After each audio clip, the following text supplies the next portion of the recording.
Kan bersama-sama beliau panjenenganipun Kiai Syekhul Ulum bin Romo Kiai Haji Imam Syuhada, panjenenganipun Gus Niam yang kita muliakan bersama-sama Ketua PWNU Lampung yang kebetulan saat ini menjabat sebagai Ketua Kantor Kementerian Agama Wilayah Lampung. Yang kita muliakan beliau panjenenganipun Al-Habib Syauqi Al-Mukhdar, Al-Habib Ali Al-Attas, Al-Habib Fahmi Al-Haddad, segenap para masyayikh, mohon maaf tidak bisa saya sebutkan namanya satu persatu. Para ibu nyai yang kami muliakan, dumateng beliau ibunda kami tercinta, beliau panjenenganipun Ibu Nyai Hajah Zakiyah Imam Yahya Mahrus Al-Ishaqi. Dumateng beliau panjenenganipun Ibu Nyai Umi Salamah Syuhada, panjenenganipun Ibu Nyai Ilmi Mufidah Muzaki, segenap para ibu nyai, para gawakis, para nawaning, mohon maaf tidak bisa saya sebutkan namanya satu persatu. Segenap pejabat pemerintah yang hadir malam hari ini, baik TNI, Polri maupun sipil, segenap pengurus Nahdlatul Ulama syurriyatan kanu au tanfidhiyatan, para jamaah, para wali santri, para hadirin hadirat yang dimuliakan Allah Subhanahu wa taala. Saya teringat dengan satu makalah yang disampaikan oleh Asy-Syaikh Sulaiman Hilmi Tunahan. Beliau adalah seorang revolusioner dari Turki. Namanya adalah Asy-Syaikh Sulaiman Hilmi Tunahan. Beliau adalah pendiri daripada Pondok Pesantren Sulaimaniyah, pondok pesantren terbesar di Turki. Beliau ada satu makalah pakai bahasa Turki, tapi coba akan saya terjemahkan ke dalam bahasa Arab. Bagaimana kata beliau? Kenapa saya harus terjemahkan pakai bahasa Arab? Karena saya khawatir kalau saya katakan dengan pakai bahasa Turki, panjenengan tidak akan paham. Karena saya pun juga tidak bisa berbahasa Turki. Kalau kita terjemahkan ke dalam bahasa Arab, idza mata waliyun faka'annahu sayfun kharaja min jirabihi. Idza mata waliyun faka'annahu sayfun kharaja min jirabihi. Maknanya adalah ketika ada seorang kekasih Allah, ketika ada seorang saleh meninggal dunia, maka dia ibarat pedang yang keluar dari rangkanya. Panjenengan tahu rangkanya, sarungnya pedang. Kalau ada seorang waliyun min auliyaillah meninggal dunia, maka ibarat kata dia seperti pedang yang keluar dari sarungnya. Lebih menakutkan, lebih dahsyat, dan juga lebih tajam. Pedang yang keluar dari sarungnya akan lebih menakutkan. Lawang belum keluar dari sarungnya saja sudah menakutkan. Contoh seperti Gus Ulum di depan pondok pesantren bawa pedang lontang lantung gondal gandul bawa pedang. Itu pedang beliau belum dikeluarkan. Kalau pedangnya sudah dikeluarkan, ini yang ketawa pasti pikirannya negatif. Saya padahal ilmiah di sini. Ini penuh dengan teori. Kalau pedangnya sudah dikeluarkan dari rangkanya, pasti akan lebih menakutkan. Ibarat kata orang kalau sudah meninggal dunia, maka dia seperti pedang yang keluar dari rangkanya, lebih tajam, lebih dahsyat. Terbukti malam hari ini doanya Mbah Kiai Imam Syuhada tetap mengalir sampai malam hari ini. Doanya guru-guru kita lebih mengalir sampai malam hari ini, dan lebih dahsyat, subhanallah. Maka dari itu Al-Habib Abdullah ibn Alawi Al-Haddad pernah menjelaskan tentang keutamaan doa daripada orang yang sudah meninggal dunia. Makalah ini dinukil oleh panjenenganipun Asy-Syaikh Mbah Kiai Ihsan bin Dahlan Jambes di dalam kitabnya Sirajut Thalibin, menukil dawuhnya Al-Habib Abdullah bin Alawi Al-Haddad. Ini sampean Habib Fahmi Al-Haddad harus tahu ini makalah ini, karena sama-sama marganya Al-Haddad. Itu dinukil oleh Asy-Syaikh Ihsan bin Dahlan Jambes dalam kitab apa? Sirajut Thalibin. Apa kata beliau? Idza mata waliyun kana i'tina'uhu bi aqaribihi wa muridihi wallaidina ma'ahu fi hayatihi aksar min i'tina'ihi bihim fi hayatihi. Kalau ada seorang alim, kalau ada seorang saleh, kalau ada seorang waliun min auliyaillah meninggal dunia, maka kepedulian beliau kepada kerabatnya, kepedulian beliau kepada santri-santrinya, kepedulian beliau kepada siapa saja yang pernah bersanding dengannya akan lebih besar bila dibandingkan dengan kepedulian beliau kepada mereka ketika beliau masih hidup. Jadi kepedulian orang yang sudah meninggal dunia dan dia adalah seorang kekasih Allah akan lebih besar bila dibandingkan dengan kepeduliannya ketika beliau masih hidup. Kenapa dikatakan seperti ini? Al-Imam Abdullah ibn Alawi Al-Haddad mengatakan, ini Bifahmi harus paham juga, karena ada dua alasan kenapa i'tina'ul wali ba'da wafatihi aksar. Kepedulian seorang kekasih Allah lebih besar ketika beliau sudah meninggal dunia bila dibandingkan dengan ketika beliau masih hidup, karena ada dua alasan. Tolong ini jenengan hafalkan. Siapa tahu ini nanti akan keluar di ujian CPNS seleksi karyawan Kementerian Agama Lampung. Yang pertama, karena orang yang masih hidup lahus sifatan. Orang yang masih hidup punya dua sifat. Satu sifat basyariyah, yang kedua sifat khususiyah.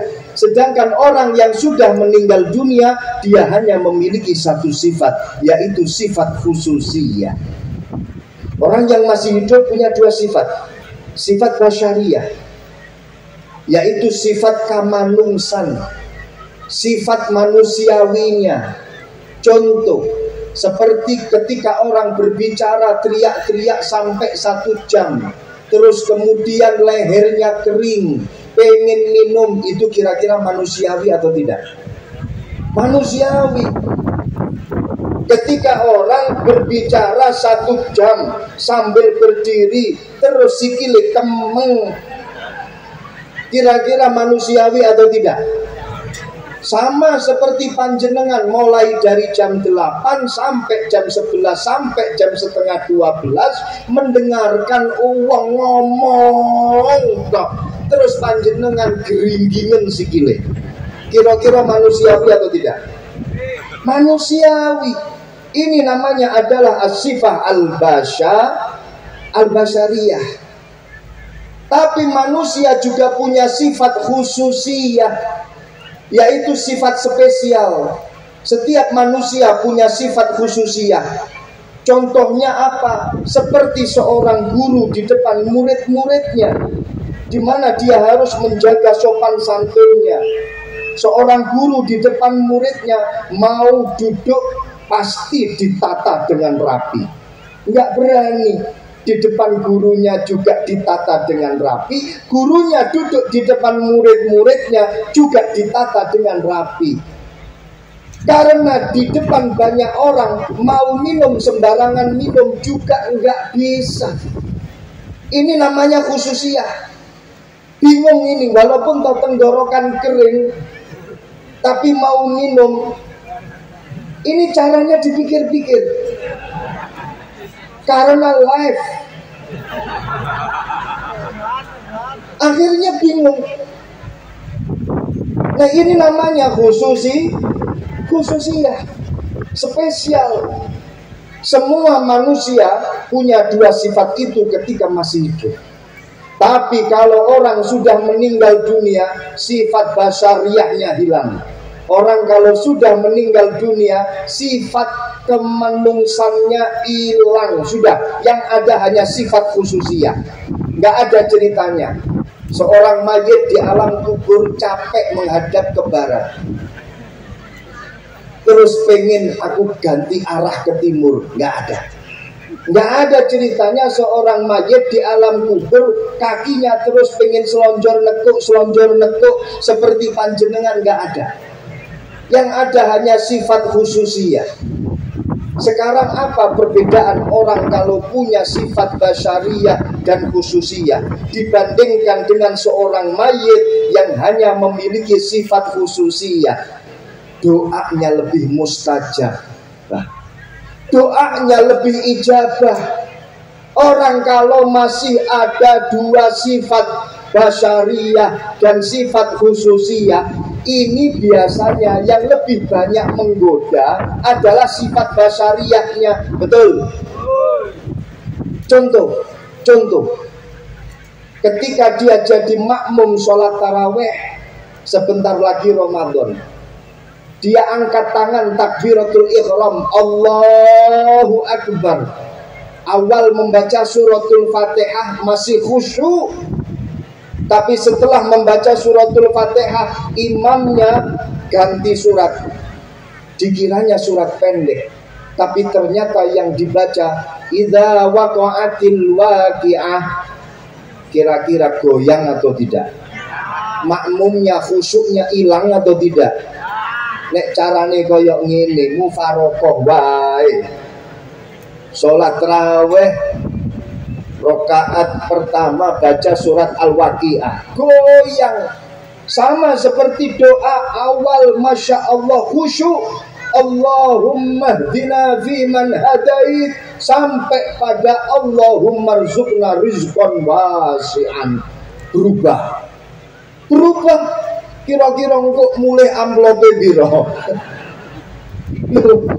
Ini kekhusyuannya tergoda dengan yang namanya sifat basyariyah. Ini adalah cobaan orang yang masih hidup. Tapi kalau orang sudah meninggal dunia, sekali doa mustajabah, tembus langit 7, karena doanya fokus kepada Allah Subhanahu wa ta'ala. Guru-guru kita sudah meninggal dunia, tapi jangan dikira, jangan disangka tidak menyaksikan kita. Guru-guru kita melihat kita, guru-guru kita menyaksikan kita. Mbah Kiai Syuhada menyaksikan kita.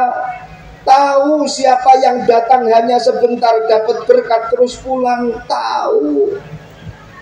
Siapa yang datang baru 10 menit langsung beber sajadah tidur, tahu. Siapa yang datang tapi ngantuk, matanya jadi 5 watt juga tahu. Paham betul. Tapi luar biasa malam hari ini, Masya Allah, jamaahnya luar biasa. Saya menyaksikan jamaah yang hadir malam hari ini, tata keramanya, sopan santunnya, seperti para ulama-ulama salaf ketika mendengar manaqib para ulama. Bagaimana akhlaknya para ulama-ulama kita zaman dahulu. Idza dzukira ismun min asma'is salihin ta'addabu fi julusihim. Kalau disebut nama seorang wali, nama seorang soleh, idza dzukira fi majlisin waliyun min awliyaillah ta'addabu fi julusihim. Kalau disebut nama seorang wali dari wali-walinya Allah, mereka para ulama-ulama kita zaman dahulu, ya ta'addabuna fi julusihim. Mereka menata duduknya, rapi duduknya, mereka khidmat dalam duduknya. Kenapa mereka lakukan itu semua? Karena riayatan wa ihtiraman wa ikraman limaqamihim wa darajatihim. Karena mereka menghormati derajatnya wali yang disebut namanya di majelis itu. Karena mereka menjaga nama wali yang disebut namanya di majelis itu. Nah, saya melihat itu semuanya ada di dalam diri panjenengan. Panjenengan adalah luar biasa, jamaah yang tiada banding, tiada tanding. Tepuk tangan untuk panjenengan piyambak. Ya Allah. Hadirin hadirat yang dimuliakan Allah Subhanahu wa ta'ala. Kalau sudah dikatakan oleh Al-Imam Abdullah ibn Alawi Al-Haddad seperti ini, kalau sudah dikatakan oleh Mbah Kiai Ihsan Jampes seperti ini, maka tidak heran kalau pondok pesantren Wali Songo tetap istiqomah ila yaumina hadza, insyaallah istiqomah ila yaumil qiyamah. Kenapa? Karena barokatul walid lil walad. Karena barokahnya seorang ayah kepada anak-anaknya tetap mengalir sampai sekarang. Mbah Kiai Syuhada masih mendoakan kita semuanya. Mbah Kiai Syuhada masih mendampingi kita semuanya. Alhamdulillah. Tapi dengan satu syarat. Kita ingin tetap Mbah Kiai Syuhada mendampingi kita. Betul? Panjenengan pengen tetap mendapatkan doanya Mbah Kiai Syuhada. Betul? Tapi dengan satu syarat, tolong tetap sambung dengan beliau. Bagaimana cara menyambungnya? Ikuti apa yang telah beliau sampaikan kepada kita, nasihat-nasihatnya. Ikuti. Beliau pernah dawuh apa kepada kita? Alhamdulillah tahun 2003 saya pernah sowan kepada beliau. Tahun 2003 saya teringat betul beliau kalau memanggil Gus Ulum itu dengan kata-kata Ciku. Gus Ciku. Itu beliau tahun 2003. Apa dawuh-dawuh beliau, apa nasihat-nasihat beliau, lakukan, laksanakan. Maka dengan demikian panjenengan membuat beliau Mbah Kiai Syuhada tersenyum bahagia melihat panjenengan. Jangan sampai kita melengos. Jangan sampai kita keluar dari rel yang telah digariskan oleh beliau. Jangan sampai naudzubillah min dzalik. Makanya saya bilang kepada Gus Ulum, kepada Gus Niam, opo sing wis digarisno karo wong tuane awake dhewe, jadikanlah itu prinsip. Jadikanlah itu prinsip untuk mengemban amanat ini, melanjutkan perjuangan ini. Kenapa? Karena dikatakan oleh As-Sayyid Muhammad ibn Alwi al-Maliki asy-Syafi'yu man kharaja an manhaji aslafihi. Orang yang merugi, siapa itu? Orang yang keluar dari jalur manhaj para pendahulu-pendahulunya. Jangan sampai kita keluar dari rel yang telah digariskan oleh para leluhur kita. Makanya para rawuh, ini menjadi wujud Insya Allah pondok pesantren Wali Songo tetap pada garis prinsip yang telah digariskan oleh Mbah Kiai Syuhada. Amin ya robbal alamin. Ini penting, harus dijadikan prinsip. Kemarin juga saya katakan di pondok pesantren, ya Allah, kemarin malam di mana, Bib? Pondok pesantren Profesor Zainal Abidin Supe namine Al-Munawwir As-Saleh, Pondok Munawwir Saleh. Saya katakan, kalau ada generasi kemudian dia tidak menghargai perjuangan para pendahulu-pendahulunya, maka dikatakan dia adalah generasi yang tidak akan mampu merangkai masa depannya dengan indah. Dalam satu prinsip dikatakan, ya Allah, ummatun la ta'rifu tarikhaha la tu'sinu siyaghata mustaqbaliha. Kalau ada satu generasi yang tidak mengetahui prinsip-prinsip dari para leluhurnya, maka niscaya dia tidak akan mampu merangkai masa depannya dengan indah. Fahimtum? Pengen masa depan ini indah, ikuti apa yang telah digariskan oleh leluhur. Understand? Good. Pengen masa depannya barokah, pengen tidak merugi, ikuti apa yang digariskan oleh para leluhur kita. Makanya di dalam Nahdlatul Ulama dikatakan al-muhafadzah 'alal qadimis salih wal akhdhu bil jadidil aslah. Yang lalu tetap kita pegang, yang baru yang lebih baik juga kita laksanakan. Satu lagi mengatakan, a people without knowledge of their past history, origin and culture is like a tree without roots. Oh, kok artinya? Wallahu a'lam.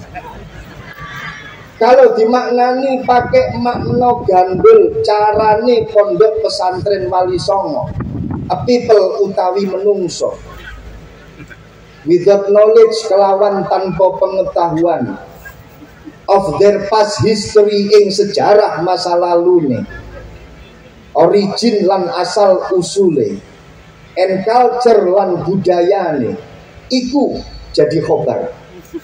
Khobarnya mubtada yang depan tadi itu a people. Mubtada'nya seperti yang disampaikan santri-santri Wali Songo tadi, mubtada'un zaidun wa adirun khobar in kulta zaidun adirun man ya'tadar. Iku is like a tree, koyok wit-witan, without roots, kelawan tanpa oyot. Ngeten niki lek duduk santri yo gak iso maknoni gandul bahasa Inggris. Tepuk tangan untuk para santri. Panjenengan tepuk tangan ini kira-kira tahu artinya atau tidak? Kalau ada satu generasi dia tidak mengetahui asal usulnya, dia tidak mengetahui sejarahnya, dia tidak mengetahui tradisi dan budaya leluhurnya, maka ibarat kata dia seperti tanaman yang tidak punya akar. Walaupun toh berdiri kokoh tanpa akar, angin lesus menghantam, pasti akan roboh karena tidak punya akar. Tapi kalau generasi punya sejarah masa lalunya, dia tahu tentang tradisi dan budaya leluhurnya, niscaya dia akan menjadi generasi yang tangguh, generasi yang siap, generasi yang tidak akan pernah goyah. Saat ini di sekitar kita muncul faham-faham baru yang masuk di sekitar kita, aliran-aliran baru masuk di sekitar kita. Ada trans ideologi, ada transnasionalisme, ada trans liberalisme, ada trans fundamentalisme, ada trans radikalisme dan lain sebagainya. Kalau masuk ke dalam generasi kita yang nantinya akan menjadi pemimpin kita, sedangkan dia tidak tahu sejarah masa lalunya, dia tidak tahu tentang tradisi dan budaya leluhurnya, gak bahaya tak? Bahaya. Dia bisa jadi generasi yang tumbang, tidak akan kuat. Tapi alhamdulillah, di pondok pesantren Wali Songo ini Pak, di pondok pesantren Wali Songo ini Bu, subhanallah, santri-santrinya tetap diajarkan budaya dan tradisi para ulama salaf, tetap diajarkan tentang ajaran-ajaran ulama salaf. Saya yakin dia akan menjadi generasi yang tangguh. Tepuk tangannya kurang meriah. Apalagi di sini putra putri panjenengan diajarkan tentang ilmu-ilmu umum. Betul Gus Nggih? Ada pendidikan formalnya, baru saja ada perguruan tingginya. Subhanallah. Maka saya minta kepada santri-santri, khususnya santri pesantren Wali Songo, kalian harus betul-betul punya rasa percaya diri. Kalian adalah seorang generasi yang di dalam tubuh kalian ada Majma'al Bahrain, kumpul dua ilmu, kumpul dua samudra keilmuan. Ilmu umum kalian dapatkan, ilmu agama juga kalian dapatkan, maka kalian harus punya rasa percaya diri. Apalagi alhamdulillah kalian masih tersambung dengan Mbah Kiai Syuhada, kalian disambungkan dengan Sultanil Aulia Asy-Syaikh Abdul Qadir Al-Jilani radhiyallahu anhu, maka niscaya doa-doa beliau tetap mengalir kepada kalian semuanya. Maka tidak ada kata untuk kalian terus kemudian luntur hatinya, tidak punya rasa percaya diri. Enggak boleh ya Dek, enggak boleh. Santri pesantren Wali Songo harus punya rasa percaya diri. Siap? Santri pesantren Wali Songo harus siap untuk berkreasi. Siap? Santri Wali Songo harus siap menebarkan kemaslahatan. Siap? Harus percaya diri. Kalian oleh dongone para guru, kalian punya ilmu umum, kalian punya ilmu agama, ketemu karo wong sing beda, ketemu dengan hal yang baru, terus kaget. Nggak boleh Yura, nggak boleh. Harus punya rasa percaya diri. Kenapa saya katakan semacam ini? Karena kunci kita untuk membangun bangsa, untuk membangun negara, sukses dalam pembangunan kita, generasinya harus percaya diri, confidence. Understand? Yes. Kalau nggak punya rasa percaya diri, nggak akan mungkin membangun bangsa, membangun negara. Kenapa? Satu makalah dikatakan, when you have a confidence, you'll have a lot of fun. And when you have a fun, you can do amazing things. Apa neh kuwi artine? When you have ing dalem nalikane anduweni sapa sira? A confidence ing rasa percaya diri. You'll have mongko bakal anduweni sapa sira. Asluhu you will have. Kemudian diiklal. Ulibat mukilat hudzifat fasara you'll have. Mongko bakal anduweni sapa sira. A lot of fun ing pirang-pirang rasa bunga. And when you have lan ing dalem nalikane anduweni sapa sira fun ing rasa bunga, you can do mongko bakal iso nglakoni sapa sira amazing things ing pirang-pirang perkara kang bisa nggawakake apa maka ing sira. Tepuk tangan untuk santri. Iki sing tepuk tangan ngerti artinya apa ora? Yes. Pokoknya understand gitu deh. Artinya ketika kalian punya rasa percaya diri, maka yakinlah kalian pasti punya rasa bahagia dimanapun dan kapanpun kalian berada. Pasti itu. Kalau sudah punya rasa percaya diri, maka pastilah dia mampu membangun sesuatu yang amazing. Dia pasti akan mampu menciptakan sesuatu yang amazing. Karena sesuatu yang luar biasa itu hanya bisa diciptakan oleh orang yang memiliki hati yang bahagia. Nggak mungkin orang hatinya rusak, sedih, susah, mikirin utang, terus membangun sesuatu yang luar biasa. Tak mungkin itu terjadi. Tapi kalau hatinya bahagia, muncullah sesuatu yang amazing. Hati yang bahagia, kuncinya orang itu harus percaya diri. Kalau orang itu punya rasa percaya diri, dia pasti akan bahagia. Kalau dia bahagia, dia pasti akan menciptakan sesuatu yang istimewa. Santri harus punya rasa percaya diri. Santri punya potensi untuk bahagia. Karena dimanapun dan kapanpun santri selalu bahagia. Teruji ketika di pondok pesantren, kiriman telat tetap bahagia. Betul? Dapat kiriman apalagi tambah bahagia. Betul? Naik kelas bahagia, nggak naik kelas tetap ada di pondok juga tetap bahagia. Teman-teman pulang dia ada di pondok, ya tetap bahagia. Telat sekolah bahagia. Ngono kah? Santri potensi untuk berbahagia. Maka yakinlah sesuatu yang amazing untuk bangsa dan negara ini akan berasal dari santri-santri kita. Shallu ala nabiyina Muhammad. Alhamdulillah, kita juga diberkahi dengan pembacaan manaqib Syekh Abdul Qadir Al-Jailani malam hari ini.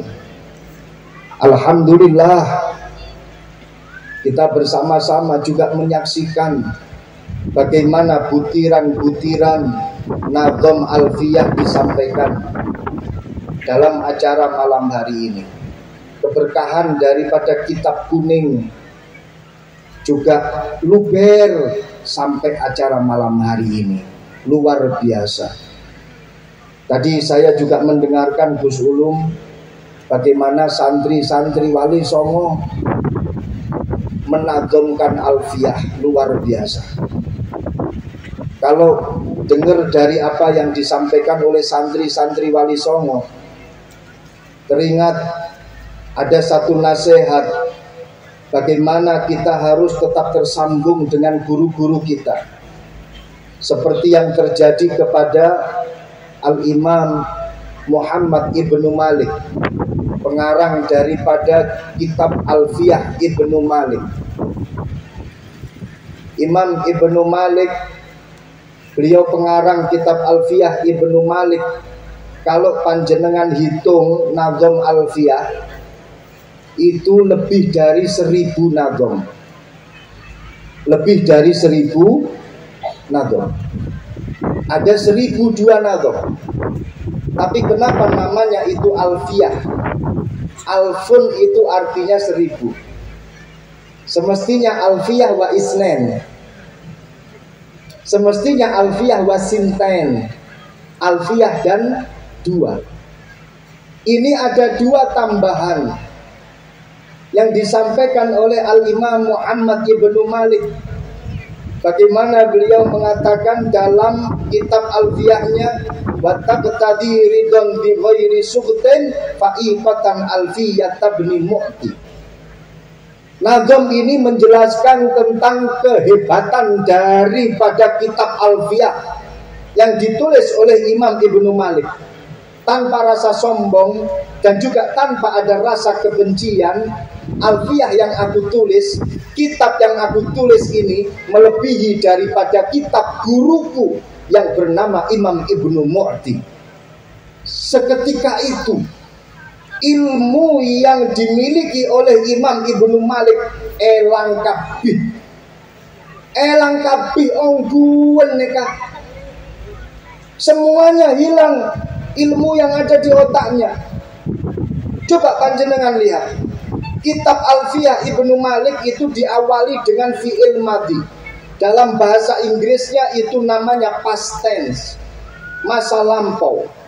Qala Muhammadun, wis mengatakan. Siapa itu Muhammad? Qala Muhammadun, sudah mengatakan, padahal beliau baru saja akan menulis, tapi di situ memakai kata-kata qala yang artinya madhi atau past tense. Kenapa semacam itu? Karena ulama-ulama kita, ulama-ulama salaf zaman dahulu, kalau mau menulis kitab itu sebelumnya apa yang akan ditulis itu sudah ada di dalam otaknya. Mbah Kiai Hasyim Asy'ari menulis kitab Adabul Alim wal Muta'allim, Risalatu Ahli Sunnah wal Jamaah. Beliau tulis tanpa bolak-balik ke perpustakaan. Beda dengan mahasiswa zaman sekarang. Bolak-balik mau nulis skripsi, padahal bolak-balik ke perpustakaan cari referensi. Bolak-balik ke perpustakaan cari referensinya. Tapi kalau ulama zaman dulu itu langsung ditulis, ilmunya sudah ada di dalam otak. Imam Ibnu Malik ketika mengatakan apa yang aku tulis ini lebih baik daripada apa yang ditulis oleh guruku, seketika itu elang kabeh, hilang semuanya. Bingung, loh lah kok ilmuku hilang, yang ada di otakku kok hilang semuanya. Akhirnya beliau sowan ziarah kepada Imam Ibnu Mu'ti. Di makbarahnya beliau sempat tertidur. Datanglah guru ke dalam mimpinya. Ya Ibnu Malik, aku ini adalah gurumu Imam Ibnu Mu'ti. Kenapa kau tampak susah? Wahai guruku, elang kabeh neka ilmu ong duwen. Hilang semuanya, ini ilmu yang aku punya. Kenapa bisa seperti itu? Kamu ingat atau tidak kata gurunya? Kamu mengatakan watak tadi ridon bi ghairi sumtin faikotan alfiyat tabni mu'ti. Kamu mengatakan kamu lebih hebat daripada gurumu. Maka ya udah, hilang semua. Aku gak ridho dengan itu semuanya. Ini menjadi nasihat untuk kita. Sehebat apapun kita, setinggi apapun derajat kita, dengan guru tetap sami'na wa ata'na. Sehebat apapun kita, setinggi apapun derajat kita, dengan seorang guru tetap tunduk sami'na wa ata'na. Makanya kemudian Imam Ibnu Malik setelah mengakui kesalahannya, ilmunya datang semua, balik semuanya ke dalam otaknya. Kemudian beliau melanjutkan dua nadom, wahwa bisabkin haizun tabdila mustaujibun sana'iyal jamila wallahu yakdi bihibatin wafirah li walahu fi darajatil akhirah. Masih apa bib sampean? Alhamdulillah. Tak kira wis lali. Ini sesama mutakharrij ahqaf, sesama alumni ahqaf. Makanya kalau dia lupa, saya laporkan kepada masyayikh nanti. Ini pelajaran dari Imam Ibnu Malik. Imam Ibnu Malik niki konon beliau adalah seorang ulama, ya, tapi santrinya nggak banyak-banyak. Muhammad Ibnu Malik, santrinya katanya sedikit. Konon saya juga nggak pernah ketemu dengan beliau. Tapi beliau punya santri yang luar biasa, top-topan. Siapa itu? Imam Nawawi, pengarang daripada kitab Riyadhus Shalihin. Itu murid daripada Imam Ibnu Malik. Siapa yang gak kenal dengan Nawawi? Pasti satu desa ada yang namanya Nawawi. Tapi bukan Nawawi yang itu. Ini Imam Yahya ibn Syaraf an-Nawawi. Beliau adalah murid daripada Imam Ibnu Malik. Imam Nawawi itu pernah bertanya kepada Imam Ibnu Malik, wahai Imam Ibnu Malik, dalam satu hadis itu dikatakan, qala lana al-uzza wa la uzza lakum. Qala ala tujibu lahum. Qalu ma ujibu lahum. Qala lana maula wala maula lakum. Imam Nawawi pernah bertanya kepada Imam Ibnu Malik, ada satu hadis. Hadis itu dikatakan ala tujibu lahum. Itu fi'il mudhari', tidak kemasukan huruf jawazim dan juga tidak kemasukan huruf nawasib. Fi'il mudhari' di situ sebenarnya adalah af'alul khamsah. Kalau tidak kemasukan amil nawasib atau tidak kemasukan amil jawazim, semestinya tetap rofa. Sedangkan fi'il atau af'alul khamsah itu tanda rofaknya adalah subutun nun. Subutun nun. Ini tapi kok dihilangkan nunnya. Semestinya ala tujibuna lahum, bukan ala tujibu lahum. Apa kata Al-Imam Muhammad Ibnu Malik? Beliau mengatakan yang namanya subutun nun itu adalah gantian daripada dhammah. Dhammah saja bisa ditakhfif, apalagi subutun nun juga bisa ditakhfif. Wallahu a'lam. Panjenengan paham apa ora? Tapi saya yakin santri-santri pesantren Wali Songo paham betul dengan af'alul khamsah. Betul? Paham betul dengan subutun nun. Betul? Paham betul dengan awamil nawasib, awamil jawazim. Paham betul. Ini pelajaran untuk santri-santri pesantren Wali Songo. Subhanallah. Nah, Imam Nawawi itu adalah murid daripada Imam Malik. Muridnya nggak banyak-banyak. Beliau pernah keluar dari rumahnya, terus kemudian mengatakan kepada orang-orang sekitar, hei masyarakat, sapa sing gelem belajar kepadaku ilmu bahasa Arab. Siapa yang ingin belajar kepadaku ilmu nahwu, datanglah engkau ke rumahku. Tak ajari ilmu nahwu, tak ajari bahasa Arab, tak ajari kaidah bahasa Arab. Lah kok dilalahnya tidak ada masyarakat yang mondok, tidak ada masyarakat yang mau mengaji kepada Muhammad Ibnu Malik. Ini juga menjadi pelajaran bagi kita. Apa? Yang pertama, wis biasa pondok pesantren pasang plang utawa woro-woro PBDB. Biasa. Kenapa? Imam Ibnu Malik sudah melakukannya, Pak Kakang Biru. Imam Ibnu Malik itu sudah pernah promosi dengan pesantrennya. Ayo, siapa yang mau mondok ke tempatku? Itu kan namanya promosi PPDB. Itu dilakukan oleh Imam Ibnu Malik. Tapi Imam Ibnu Malik pada waktu itu tidak ada yang mendaftar. Sampai tetangganya bilang, kasihan deh lo, sudah promosi tapi nggak ada yang daftar. Apa kata Al-Imam Muhammad Ibnu Malik? Wis ora apa-apa, ana baro'atun min tansyiril ilmi. Aku sudah terbebas dari yang namanya menyebarkan ilmu. Kenapa? Karena aku sudah menyampaikan, aku sudah ngasih pengumuman, tapi nggak ada yang mau datang. Berarti aku terbebas dari dosa kitmanul ilmi, terbebas dari dosa menyembunyikan ilmu. Inilah Imam Muhammad Ibnu Malik yang berasal dari Andalusia. Viral itu nggak penting, banyak followers itu nggak penting. Imam Ibnu Malik santrinya nggak banyak-banyak, akan tetapi dikit mentes kabeh, titik singo kabeh. Followersnya nggak banyak-banyak.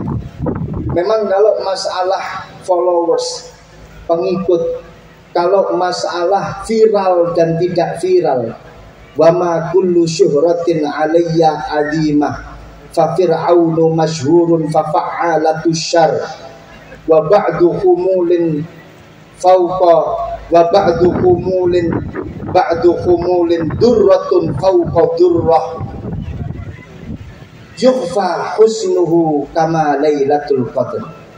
Di situ dikatakan oleh Al-Imam Asy-Syaibani, yang namanya viral itu nggak penting. Nggak penting. Wa ma kullu syuhratin alayya azimah.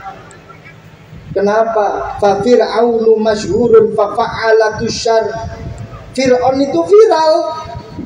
Sampai sekarang itu Fir'aun itu dikenal, viral sampai hari kiamat juga dikenal. Tapi Fir'aun bafa'alatus syarr, mengerjakan sesuatu yang jelek. Sebaliknya, wa ba'du khumulin durratun fawqa durrah, ada sesuatu yang samar tapi dia adalah permata, kebagusannya melebihi apa saja. Kama Lailatul Qadar, seperti halnya Lailatul Qadar. Lailatul Qadar tidak bisa kita pastikan, tapi orang tahu ada Lailatul Qadar. Cuman kapan tampaknya dia tidak akan menunjukkan diri, tapi dia dicari oleh banyak orang. Maka dari itu viral niku ora pateo penting niki kalau menurut saya. Tapi yang paling penting adalah keikhlasan kita dalam menyampaikan apa saja kepada masyarakat. Ini yang paling penting. Tapi dalam satu tempo viral yo enek pentingnya. Cuman satu hal yang harus dijaga. Apa itu? Keikhlasan kita ketika kita viral di depan publik. Betul? Keikhlasan kita ketika kita viral di depan publik. Memang viral itu ada pentingnya. Lek seumpamane kita tidak mendominasi di dunia maya, di media sosial, maka ini nanti akan diisi oleh orang-orang yang menyeleweng. Konten-konten negatif nanti akan dominan di dalamnya. Satu tempo viral itu penting, tapi ada satu hal yang harus kita jaga. Apa itu? Keikhlasan kita dalam menyampaikan konten positif kepada umat. Keikhlasan kita dalam mensyiarkan agama kepada masyarakat. Dari sini bisa dipahami atau tidak? Dari sini bisa dipahami atau tidak? Kenapa saya katakan seperti itu? Karena Al-Imam Asy-Syatibi, beliau memberikan nasihat kepada kita. Akhirul asya nuzulan min ummati Rasulillah sallallahu alaihi wasallam fi akhiriz zaman talabul jah. Talabul jah wat tasaddur. Ada dua perkara yang akan luntur di dalam diri manusia, dan dia akan digerogoti dengan dua perkara. Apa itu yang menggerogoti mereka? Yaitu tolabul jah. Bagaimana dia selalu menginginkan jabatan, dia selalu menginginkan pangkat. Ini adalah sesuatu yang pertama yang akan menggerogoti umat di akhir zaman. Yang kedua, at-tasaddur. Bagaimana dia ingin selalu tampil dan berada di depan tanpa ada rasa keikhlasan. Ini adalah cobaan yang kedua yang akan menghinggapi kepada umat Nabi Muhammad sallallahu alaihi wasallam. Semoga kita tetap ikhlas. Ngeten iki kula nggo ikhlas para rawuh, ora mikir engko mulih nggawa apa belas, ora mikir. Engko mulih diapakne karo Gus Ulum yo blas ora tak pikir. Pokoke lillahi taala, lek enek yo tak gawa, lek gak enek diteno. No. Makaten wal afu minkum. Wassalamualaikum warahmatullahi wabarakatuh.